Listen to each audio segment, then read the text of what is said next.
First of all, think about how you got into this room. You didn't just open the door and, well, you just walked right in. You didn't even think about how you got in.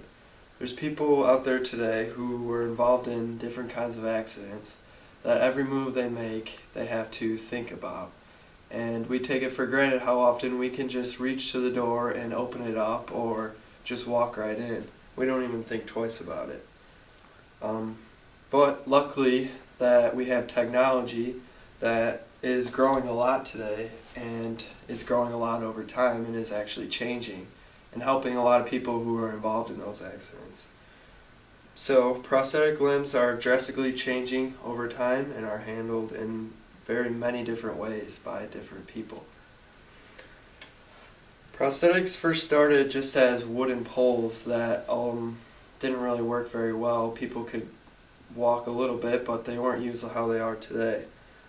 For example, Zach Vaughter, a young man who was in the news, actually is using a new kind of leg called a bionic leg that can actually use different signals from his brain that actually make his leg move. For example, he could tell his leg he can kind of tell himself that he wants to move his leg just like we can, and he can move it just even though he has a prosthetic leg. So that's a really cool thing that over time we have progressed, that even we can use our brain. I think it uses nerves that send signals to his leg. So that's a pretty cool thing. And actually my dad, about 19 years ago, I'd say, soon after I was born, was involved in an accident that he had to amputate his leg. It was about from here down. He was involved in an accident that made a gash in here and they had to amputate it. So he goes through a lot of struggles every day that people don't even realize. And today I brought, this is actually his prosthetic leg. It's more of this is his extra one, his spare one.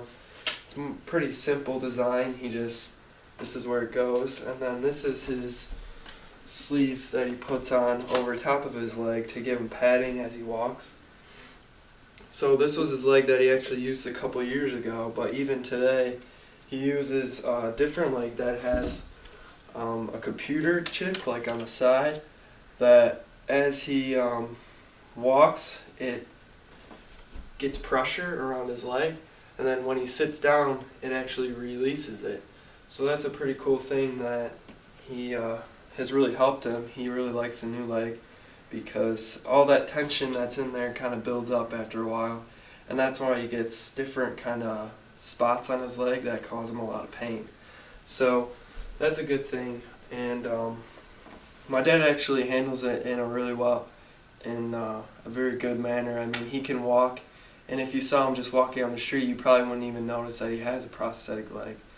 And that's a good thing, because some people, once they have an accident like this happen, they just kind of give up on life, that they can't walk or they can't use their arms. So we're thankful that my dad was able to overcome this, and that's it.